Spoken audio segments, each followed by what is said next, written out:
Today, I am interviewing Julie Bunkley, who is a personal brand coach for entrepreneurial women. Julie and I first met through the wedding world, and she is an amazing planner in her own right, but has branched off to share her knowledge in personal styling. And today, we're diving into that information as she shares her personal insights on all things branding and personal style. So, Julie, you and I kind of met through wedding world, through Mhm. engage summits, which for those of you Mhm. that aren't in wedding world, it's this big conference summit that's just over the top and gorgeous, and from the It's fashion to everything. exciting. Yes, it is a world unto its own. I'll say that. Yes, yes. And out of that, you've grown another brand Mhm. outside of wedding world Mhm. that is more in the styling space. Yeah. And I invited you on today because you've got some really strong and good, solid opinions on style, on aesthetics. And I just want to kind of dive into that today and be Yeah. able to share that with everybody that's watching. So Yeah. let's let's start with, how much do you feel like personal style matters?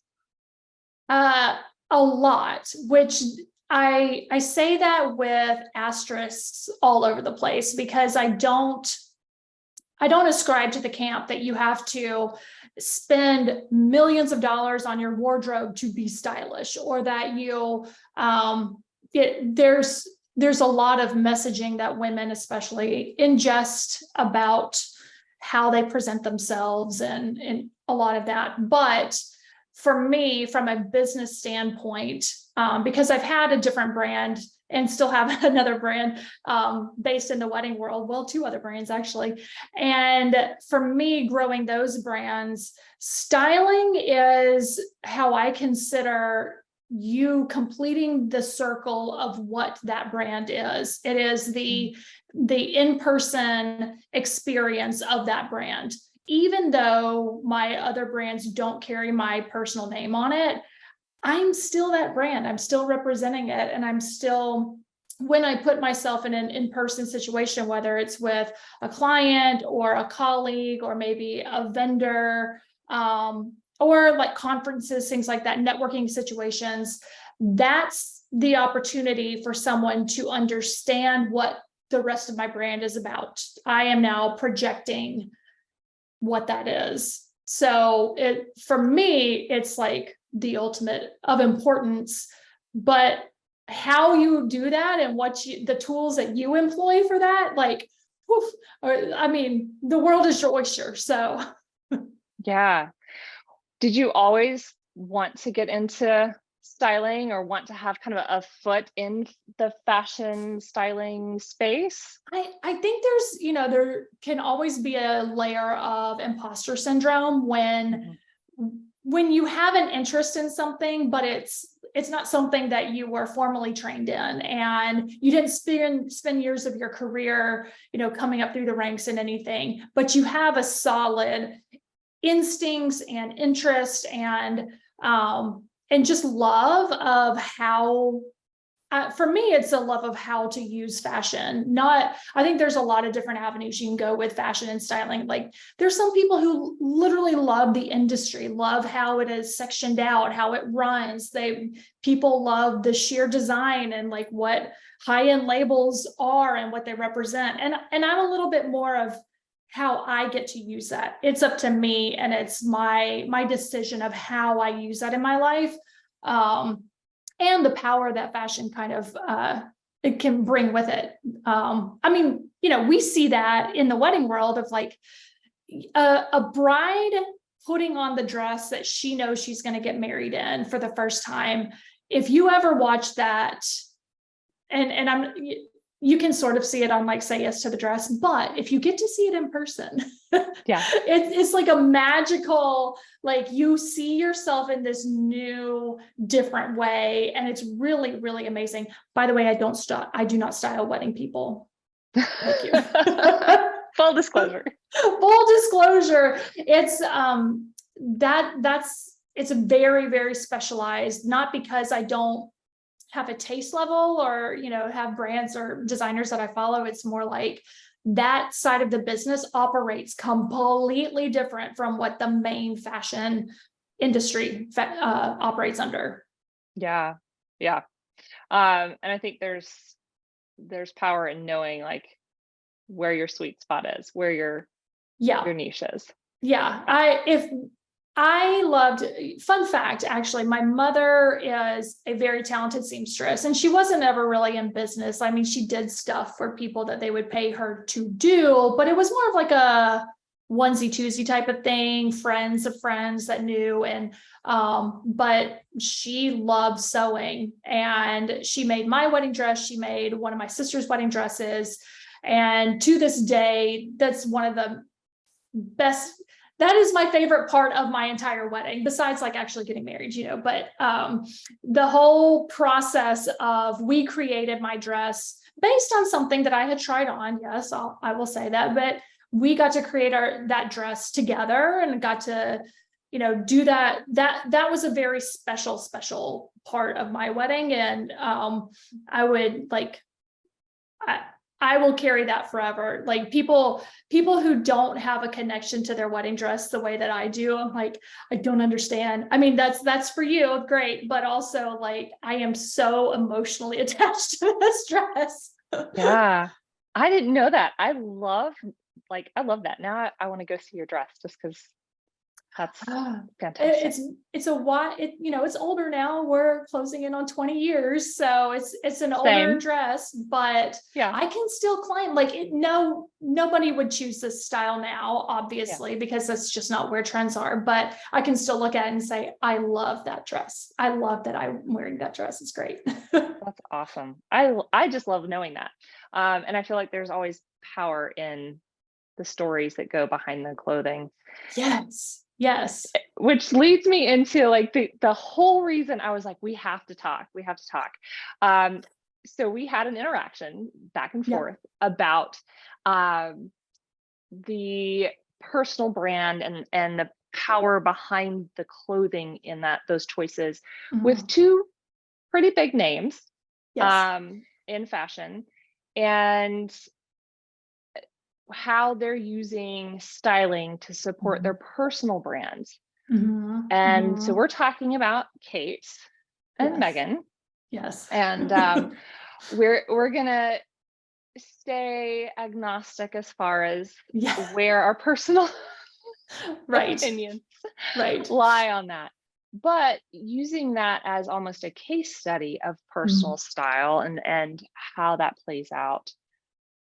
When we're using personal style, how can that be done well? And how can that, which I think both can do very well in some ways, how are they doing it well? I will just go ahead and say that I very much relate in terms of like how she uses fashion. I relate to Kate. She's been around longer. We know more technically about her. We don't know what she thinks about, but we know her. She's been around for a long time in our collective minds. And like we're basically the exact same age. I think we are the same height. We have the same hair color. We have like all of these things. It's like, oh, you are definitely not me. The way she employs fashion and the way that she needs to employ fashion based on who she is and the job that she has. She is Princess of Wales. That is a job. That's a big job. And especially for the royal family and perpetuating the existence of the royal family, point blank. Like she's kind of carrying it on her back. If you ask me, it's on her. And so she is threading this very fine needle of being interesting enough, being able to wear clothes that gain attention without completely overshadowing everything. I think what's interestingly enough, Diana never really could achieve that because she herself just took a, like, she was the bright shining star in every room, and Yes. it's almost like you can't overcome that. Kate is like just interesting enough, just put together just right, that you do pay attention, but it's not the whole room. And it's pretty fascinating to watch how she does that. She's kind of, I now that we have a lot of history of what she has worn for all these kinds of things, you know, when she first got married, she was Duchess of Cambridge, and for a little while she was just kind of settling in and, you know, just sort of like not being anything super exciting. She's there, but you know, whatever. But then as like time went on, you could tell that she was more or less styling herself as Princess of Wales in waiting. And then, you know, last year she becomes Princess of Wales.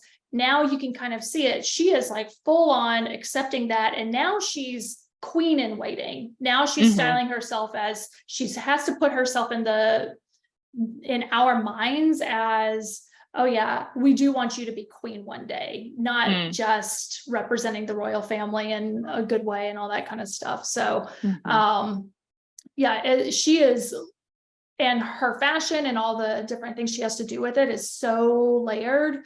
I think people overlook that fact and just look at an outfit for an outfit's sake and think good, bad, like it, don't like it, whatever, you know. It's pretty deep. Yeah. And it is literally color choices, styling choices, length of certain garments choices, I'm sure. Yeah. All of that. That's one thing I actually noticed recently was she now wears mostly midi length skirts. If you see her in a skirt, it's going to be midi length below the knee. And some of that may be she's older. Like I am also wearing midi length skirts. Yeah, same. Yes. But it's also, you know, when she was younger, Duchess of Cambridge, like, yeah, or if she was scurrying around trying to catch up with her very young children, she didn't want longer skirts. You know, I think anyone can relate to that. And now that she's in a more visible and in a higher ranking position, it's like, oh no, I'm going to refine this even more and put a little bit more length here. And it's, some people think that like, oh, there's been drastic changes in what she wears. Like, actually, not really. It's pretty subtle. It's real subtle. Yeah, very, very, very subtle and I've been following her since the beginning. Yeah. the very beginning. Yeah. So let's shift gears and let's talk about Meghan. Meghan has a different goal in her personal brand and her personal styling. What is she doing right? What is she doing and setting forth with her personal style? Meghan really succeeds when she is not trying too hard, when she is not trying to tell you who she is, that she's just her.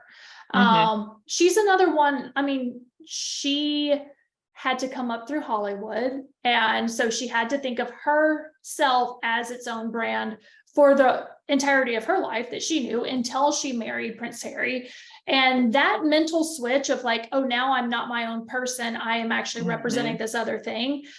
I don't think she was able to truly make that switch, because she herself like shines out of the outfits that she puts on when she's not trying too hard. And there's some things that I think she was trying a little bit too hard to be the, you know, British, you know, Duchess of Sussex, and, you know, be this like picture that maybe she thought she needed to be, versus more being like trusting herself and just being herself. Now, whether or not that would have ultimately worked forever in the royal family, I don't know. But I do think when she, you know, she's not flamboyant with fashion. She's pretty neutrals and clean lines and modern. So yeah, when she just stays in the lane that she's ultimately comfortable with, like you can tell it's like she's all of herself, like you can see it. And when we're talking about both of these women, who have a very defined sense of style, sense of brand, sense of personal style, I'm pretty positive they're not having to do this all on their own. And so when we're talking about that type of personal brand, and we're using styling and a stylist to support that, how do you find the right stylist? What questions should you be asking? Why? I guess it's a lot of questions all at once. Why do you need one if you're not a royal? I'm always going to take it back to your your professional goals. Very few of us need stylists in our personal lives. Like I can't think of any, but if you're not famous, or, if you're not, as some sort of representing a massive company on a day-to-day basis and in the news on a day-to-day basis, you do not need one in your personal life. In your professional life, a lot of it has to do with the goals that you have, where you want to take your career, your brand, the industry that you're working within, and how that industry operates. So let's just go back to Meghan. She's now reinventing a personal brand that does involve Harry, and she's still using the title Duchess of Sussex. So there's some layers to this, but she's now having to redefine what this personal brand means still basically in Hollywood. They're in California. And so, yeah, she needs someone to help her more or less focus on what are you achieving. If you're going to be photographed in something, which she's going to be, whether she's grabbing coffee or if she's having a meeting somewhere, if she, whatever, she's going to be photographed. So yeah, having someone to take the emotional strain out of it. And I think people do that completely underestimate the emotional strain that trying to find clothing that speaks who you are. And it's not like life or death is riding on this, but now we don't have to deal with ourselves being splashed in magazines and online somewhere. Right. So granted, but even still, if you have goals for your brand and you have a limited amount of opportunities to create that in-person experience with that brand, let's say for people in our general vicinity, are entrepreneurs, solopreneurs, you're not interacting with the CEO of your company or having meetings with your team on a weekly basis or things like that. For us, we're dependent upon the maybe once a month opportunity or twice a month opportunity to be in this room with other professionals and understand, so that they can understand what you're about. So it's kind of okay, I only have this one chance. How am I showing up? And if that's stressing you out enough, and you only have so many chances to do it, and you've got the rest of your life to take care of, like kids and the job you're actually trying to complete for clients or whoever it is, that's why a stylist, at its core, a stylist can help focus you and take that strain off so that you're not decision fatigued. I mean, it's the same reason why we've renovated multiple houses. My husband's a builder. And so the house that I'm in now, I was I'm done picking out design things. I'm done. Where I don't have any more decision power in me. I can't do this. And so one of our friends is a designer. Is we are paying her to pick out the finishes. And anytime my husband would ask me, well, what do you want to do for the color of the cabinets in the kitchen? I'm not my problem. That is Evie's problem. I don't have to think about this. It's not my problem. Yeah. And that decision fatigue, I mean, even going to multi-day events and things like that decision fatigue of even just trying to figure that out and navigate that while trying to run a business and do all the things, that's where that stylist comes in and definitely remove some of Yeah. that stress. And I Or think can. it's an even weightier thing on your mind because you're talking about your personal, like your personal body basically. Yeah. And, if you are trying to manage all these looks that perpetuate a particular image that you're trying to project in these rooms, and let's say you order something, you get it in, you put it on, you're like, I hate how I look in this. Your brain is going to start telling you things that have nothing to do with what's going on. And it will derail the entire process.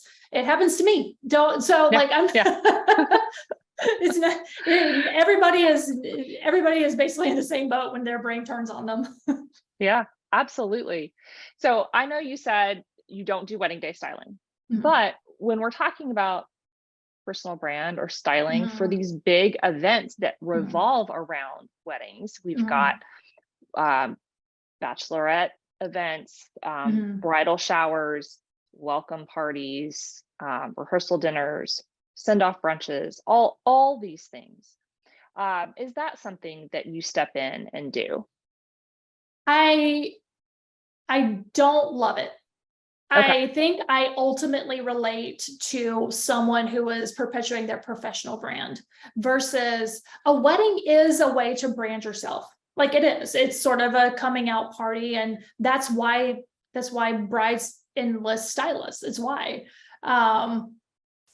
It's just not, I don't think that's where my heart is. I really love seeing somebody's professional life grow versus the one time, one day can't miss type of situation. Whereas like when you're building a personal brand and using styling within that building, you're sort of building on top of wins, right? You get a win here, great. We're going to build on top of that. And then we're going to build on top of that. So it's more of a, you can see something grow versus, just one shot.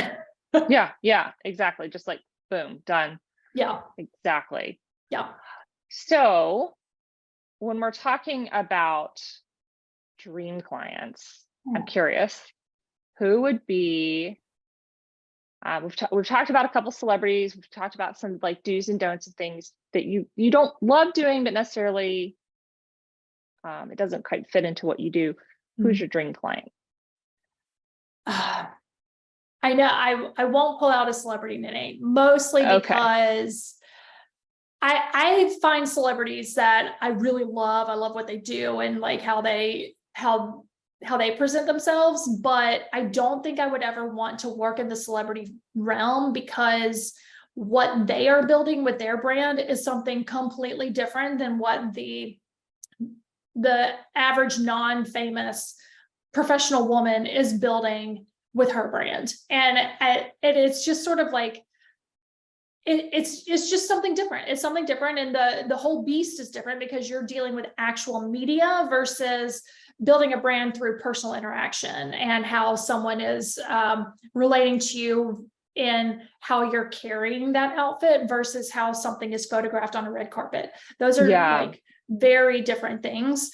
So in terms of like my dream client would be someone who knows, and I work with people on all levels. Like you don't have to go crazy deep. Maybe you have one event that you want to make sure you love what you're wearing. Great, we can do that. Or I love it whenever I'm able to work with someone who understand it's layered. It's almost a PR layering with styling, knowing that they have the opportunity to place their brand on a higher level and within the industry that they're working with, within, all the parameters that go along with their job, their position. And so that client who like understands I'm pushing towards something different here. And I just need some help to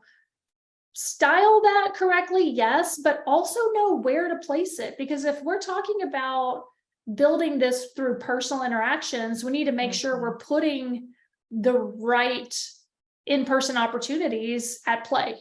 And we kind of have to weigh the calendar and weigh the like, well, who's going to be there? Because it's a really nuanced kind of play at that point.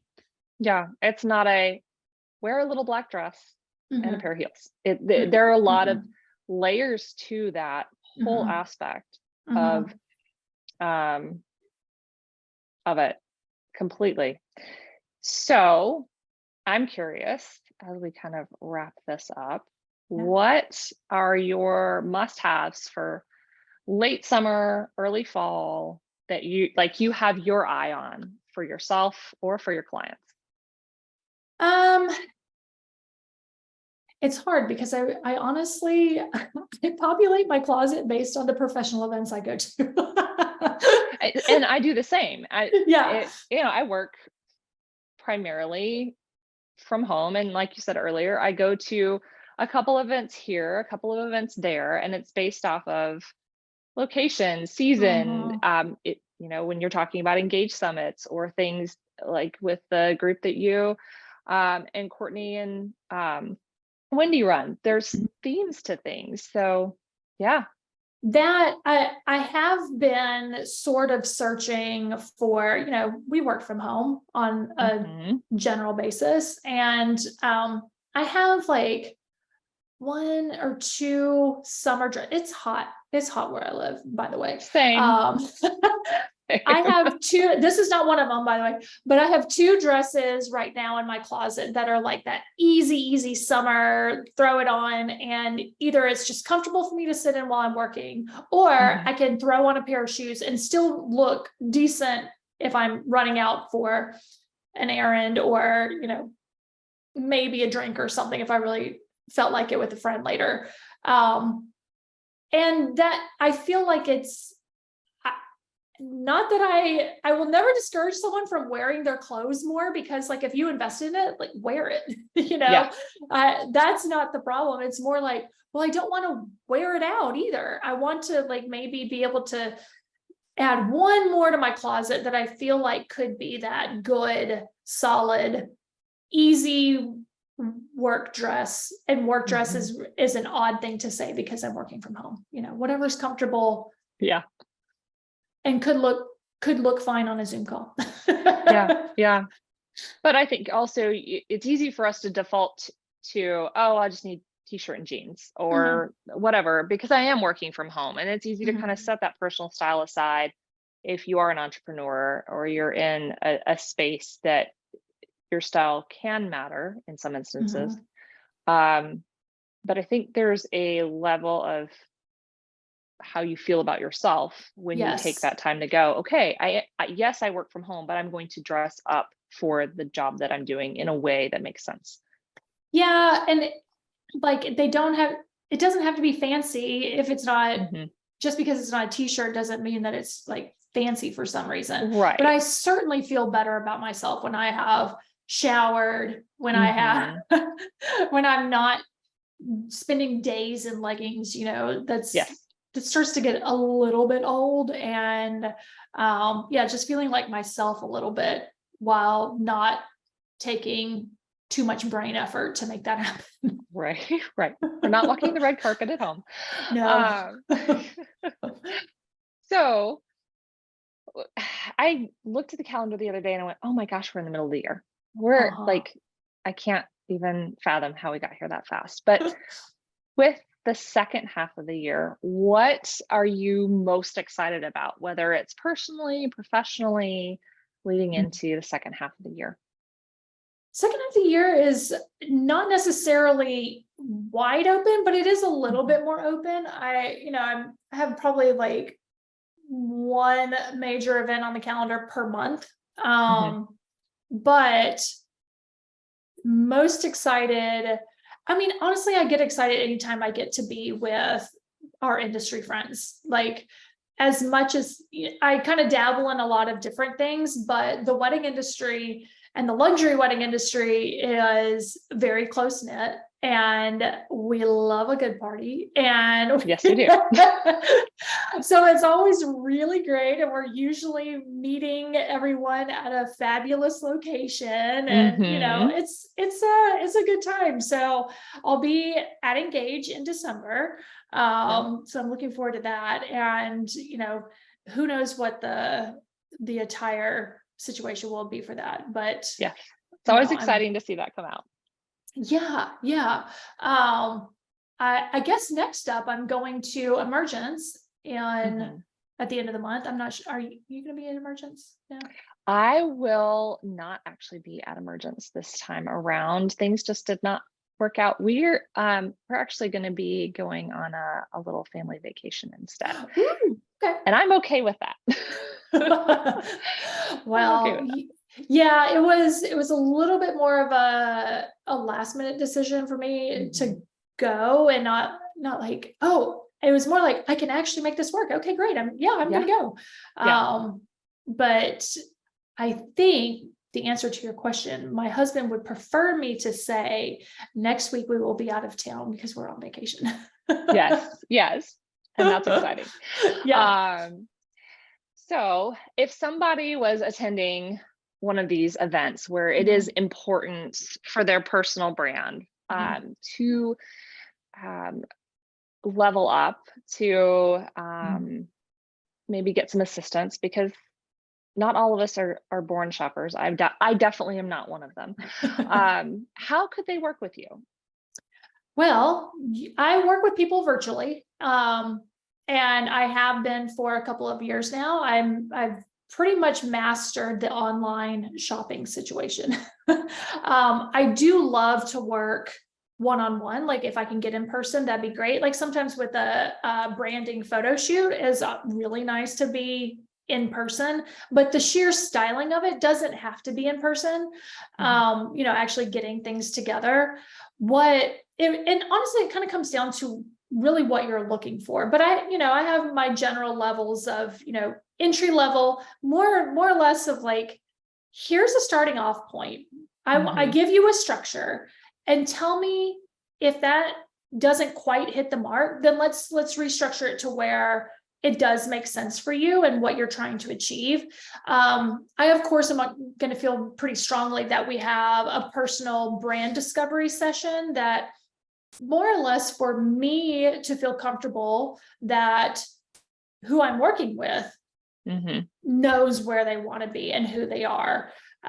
Because sure, I can put outfits together for you, but I don't know if that's really going to like do what it needs to do in the long run if we don't have some sort of discovery along the way. So I'm going to want to do that. And then looking at the calendar of like what opportunities you have coming up, we'll start styling for what makes sense, what's the best thing. And if you have things in your closet that you can want to use, great, let's do that too. There's a lot of different ways to do it. But for anyone watching this, I did put together a little special entry level point for you to jump into, just a mini session. I call it a mini session. It is an hour. I'm going to give you an hour. But it'll still, you'll get the questionnaire before we ever hop on a call. It's the same questionnaire I would send to someone who was doing a larger, longer working session. And we will accomplish a lot on our call based on that. But what I'm hoping is that it spurs more questions for the person who uses it so that they understand a little bit more of like, oh, I've never actually thought about this before. I've never put thought to this question. Oh, that's interesting that she asked that, huh? So yeah, that personal discovery is actually more, it's not as tangible as an outfit, but it's pretty important. Yeah, I would agree. Having used styling services in the past, definitely helpful to really iron out what is needed. And honestly, it was a self-discovery of my own and going, oh, that's why I keep buying this, but I never wear it. So Yeah. so for all of that information and including where you can find Julie on social media, I'm going to have that in the description below in the YouTube channel, and you guys can go give her a follow there. You can check out the mini sessions and lots of other information in regards to her styling services. But Julie, I really appreciate you coming in today and just chatting about all of styling in general. Yeah. Well, thank you for having me. It's first of all, this is my first YouTube. I've never once been on YouTube before. So that's great. But as you can probably tell, I can talk about this for a long, long time. Yes. And hence why I started my Instagram to begin with. Like, I'm gonna have to have some other place to talk about this, otherwise I'm gonna go crazy. Yes. Yeah. And I absolutely love just watching what you post on Instagram, what you talk about, the conversations that you spark, and we're about the same height. Yeah. So I love always seeing everything that you share, because I'm like, oh, okay, that's just so helpful. Because tall girl problems it's always tall girl problems. Very real problems, by the way. Yes. Look, if you are outside of the absolute average of the wedding industry, or sorry, the fashion industry, you are just forgotten about. Like, it just, you don't exist. And yes, and I love that you're bringing a light to that and offering solutions and a really a different perspective in a lot of ways. So I appreciate you sharing your knowledge today, and I look forward to sharing this with the world. So thank you. Well, thank you for having me, and thanks for joining the journey. It's great. Absolutely. Hopefully you've enjoyed the interview with Julie Bunkley talking about personal brand styling for you and for your business. If you want any more information on how to connect with her, head to the description below, as well as to find the link for E3, a group that she runs, and her mini sessions. If you've liked this video, make sure that you hit the like button, the subscribe button, or the notification bell for when we have new interviews like this come out.